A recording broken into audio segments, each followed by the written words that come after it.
नमस्कार साथियों, स्वागत है आपका अपने YouTube चैनल पे। साथियों, आज हम लोग इनकम टैक्स स्लैब के बारे में बात करने वाले हैं। तो आइए हम लोग शुरू करते हैं इनकम टैक्स और जानते हैं इनकम टैक्स में कैसे कैसे क्या होता है।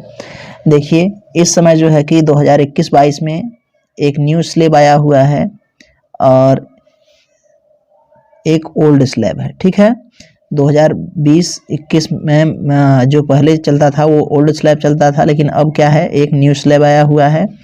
तो इसमें देखिए क्या होता है, ओल्ड स्लैब और न्यू स्लैब में अंतर क्या है।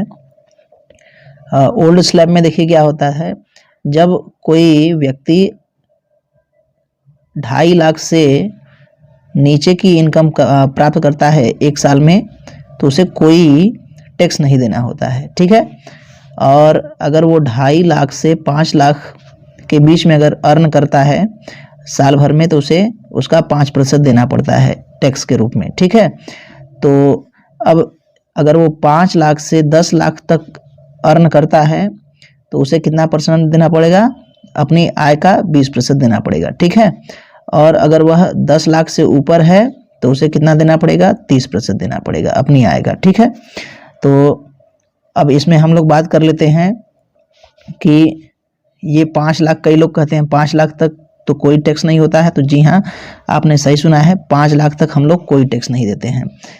देखिए कैसे, ये रिबेट है यहाँ पे 80 एक अंडर सेक्शन 80A के अंतर्गत अगर 5 लाख से हम लोगों की सैलरी 5 लाख तक है, ठीक है, एक साल में, तो हमें 12,500 रुपये क्या मिलता है, डिस्काउंट मिलता है। तो 5 लाख तक हम लोग जो है कि सैलरी अगर अर्न करते हैं साल भर में, तो हमें कोई भी टैक्स नहीं देना होता है। अगर हम लोग 2.5 लाख से 5 लाख के बीच में पैसा निकालें तो 5 लाख हुआ, तो 5 लाख का अगर हम लोग 5% निकालेंगे तो 12,500 आएगा। तो 12,500 इसमें क्या हो जाएगा, ऑफ हो जाएगा। ठीक है, अच्छा चलिए, इसके बाद हम लोग देख लेते हैं न्यू स्लैब क्या है।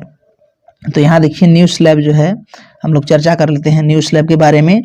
तो न्यू स्लैब में भी वैसा ही है, लेकिन यहाँ पर दर थोड़ा सा घटाया हुआ है। और देखिए कैसे घटाया हुआ है, यहाँ पर अगर हम लोग 2.5 लाख तक अर्न करते हैं तो हमें मिलता है कोई भी टैक्स नहीं। ठीक है ना, हम लोग कोई टैक्स नहीं देंगे।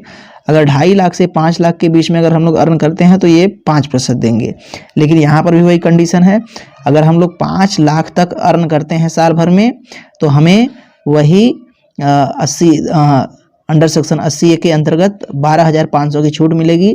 तो 5 लाख तक हम लोग कोई भी अर्न टैक्स नहीं देंगे। ठीक है, अच्छा अब बात कर लेते हैं 5 लाख से 7.5 लाख के बीच में अगर हमारी आय है तो हम उसका कितना प्रतिशत देंगे, 10% टैक्स के रूप में देंगे। ठीक है, और अगर 7.5 से 10 लाख तक है तो हमें कितना परसेंट देना पड़ेगा, 15% देना पड़ेगा। ठीक है, अगर हमारी आय 10 से 12.5 लाख है तो हमें 20% देना पड़ेगा टैक्स।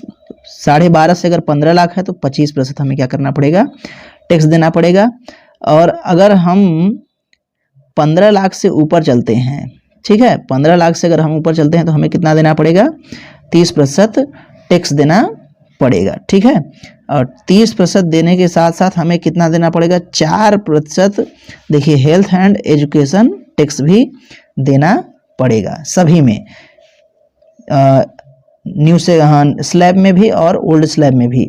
मतलब जितना टैक्स आएगा उस टैक्स का हमें कितना प्रतिशत देना पड़ेगा, 4% देना पड़ेगा अलग से। ठीक है, तो अब बात कर लेते हैं कुछ छूट की। जैसे कई लोग छूट कहते हैं, छूट भी तो मिलता है। तो हाँ देखिए, छूट मिलता है, लेकिन किस में छूट मिलती है हम उसकी बात कर लेते हैं। अगर हम NPS में अपना पैसा निवेश कर रहे हैं तो हमें क्या मिलेगा, जितना हम पैसा निवेश किए हैं उतना हमें छूट मिलेगा। ठीक है, और अगर होम लोन लिए हैं तो उसमें छूट मिल सकता है। चंदा या दान किसी संस्था को दिए हैं, सरकारी संस्था को, तो उसमें छूट मिल सकती है। LIC में अगर हम अपना पैसा निवेश किए हैं तो उसमें छूट मिलेगी। PPF अकाउंट में अगर पैसा निवेश करते हैं तो उसमें मिलेगी छूट। सुकन्या समृद्धि योजना, ऐसे ढेर सारी योजनाएं हैं जिसके अंतर्गत हमें क्या मिलता है, छूट मिल सकता है। ठीक है, अच्छा तो आइए अब हम लोग बात कर लेते हैं कि ये टैक्स लागू कैसे होता है। तो देखिए, हम एक टीचर की एनुअल सैलरी लेकर चले हुए हैं। तो यहाँ पर एक टीचर है, मान लीजिए एक टीचर एक्स है, ठीक है। इस एक्स टीचर की एनुअल जो सैलरी है वो है 6,40,000 रुपये। कितनी है? 6,40,000 है। और वह अपना एनपीएस में कितना पैसा देता है? 53,000 रुपये पैसा दे देता है। तो अब हम टोटल अमाउंट निकालेंगे। तो टोटल अमाउंट निकालने के लिए हमें क्या करना पड़ेगा? क्यों यहाँ पे देखिए 6,40,000 उसने एनुअल कमाया, ठीक है। और इसके बाद यहाँ पर उसने 53,000 रुपये क्या कर दिया? एनपीएस अकाउंट में जमा कर दिया, नेशनल पेंशन स्कीम में, ठीक है। तो एनपीएस में जब जमा कर दिया तो अब इसे इसकी छूट मिलेगी। तो हमने 6,40,000 में से 53,000 को घटा दिया तो हमारे पास आ गए 5,87,000 रुपये, ठीक है ना। तो 5,87,000 रुपये ये जो है कि आपके टोटल पैसे बन रहे हैं। अच्छा, तो अब देखिए जो नया स्लैब है उसके अकॉर्डिंग हमारा कितना पैसा होगा, ठीक है। तो यहाँ पर 2.5 लाख तक क्या था? कोई पैसा नहीं दे रहे थे आप। फिर 2.5 से 5 लाख में कितना था? 12,500 था, लेकिन वो भी अंडर सेक्शन 80 के अंतर्गत क्या हो गया था? खत्म हो गया था। तो हमें 5 लाख तक क्या करना है? कोई भी पैसा, अगर हम 5 लाख के नीचे कमाते हैं तो हमें कोई पैसा नहीं देना है, ठीक है। अच्छा, अब जैसे ही हम लोग 5 लाख से 10 लाख के बीच में चलते हैं तो यहाँ देखिए 5 लाख से 10 लाख के बीच में अगर हम चले हैं तो यहाँ पे मिलता है 5,87,000 था। तो 5 लाख से 10 लाख के बीच में कितना बचा हमारा पैसा? तो हमारा 87,000 रुपये बचा हुआ है। तो 87,000 का यहाँ पे देखिए कितना हो जाएगा? 10%। क्यों? क्योंकि 5 लाख से 10 लाख के बीच में न्यू स्लैब में क्या था? 10% था। तो 10% इसका निकाल लीजिए, कितना आ जाएगा? 8,700 रुपये हम जो है कि टैक्स में देंगे। अब इसके बाद ये देखिए इसमें 4% एक और जुड़ेगा, तो उसका नाम क्या था? देख लीजिए, हेल्थ एंड एजुकेशन टैक्स। तो हेल्थ एंड एजुकेशन टैक्स कितना जुड़ेगा? 4% जुड़ेगा। इसमें कितने में जुड़ेगा? इस 87,000 का आप 4% निकाल लीजिएगा, ठीक है। तो 87,000 का अगर 4% निकालेंगे तो 87 में 4 से गुणा कर दीजिए, 4 सते 28 और 4 वाठे 32, 32 और 2 34, ठीक है। तो यहाँ पर आपका 384 रुपये और इसमें ऐड हो जाएगा, ठीक है। तो मोटी मोटा आपका कितना हज़ार आएगा? लगभग 348 रुपये है ना। तो आएगा आपका 9,048 रुपये, ठीक है। कितना आ जाएगा? 9,048 रुपये आपको देना पड़ेगा।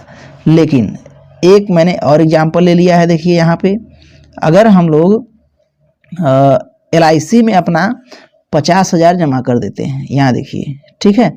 हमारा इनकम कितना था? इनकम था 6,40,000। अब हमने NPS में कितना जमा किया? 53,000। और LIC में कितना जमा किया? तो 50,000, ठीक है, एनुअली। तो अब हम 53,000 और 50,000 को जोड़ करके 6,40,000 में से क्या कर देंगे? घटा देंगे, ठीक है ना। तो जब 6,40,000 में से घटाएंगे हम, तो यहाँ पर हमारे पास कितने रुपए बच रहे हैं? 5,37,000 हमारा इनकम आ रहा है। तो 5,37,000, तो 5 लाख तक हमने बताया था कि कोई टैक्स नहीं है, टैक्स फ्री हैं आप, ठीक है। तो 5 लाख से अधिक कितना हो रहा है? तो देखिए 5 लाख से अधिक हो रहा है यहाँ पे 37,000 रुपये। तो 37,000 का हम लोग 10% निकालेंगे। तो 37,000 का 10% निकालेंगे तो हम लोग के पास कितना आ जाएगा? 3,700 रुपये, ठीक है। और 3,700 का फिर 4% निकालेंगे, जो पैसा आएगा वो जो है आपका टैक्स देना पड़ेगा, ठीक है। तो उम्मीद है आपको ये जरूर समझ में आया होगा। अगर कोई दिक्कत होती है तो आप कमेंट बॉक्स में कमेंट करिए, ठीक है। तब तक के लिए धन्यवाद। मिलते हैं नेक्स्ट वीडियो में। जय हिंद, जय भारत दोस्तों।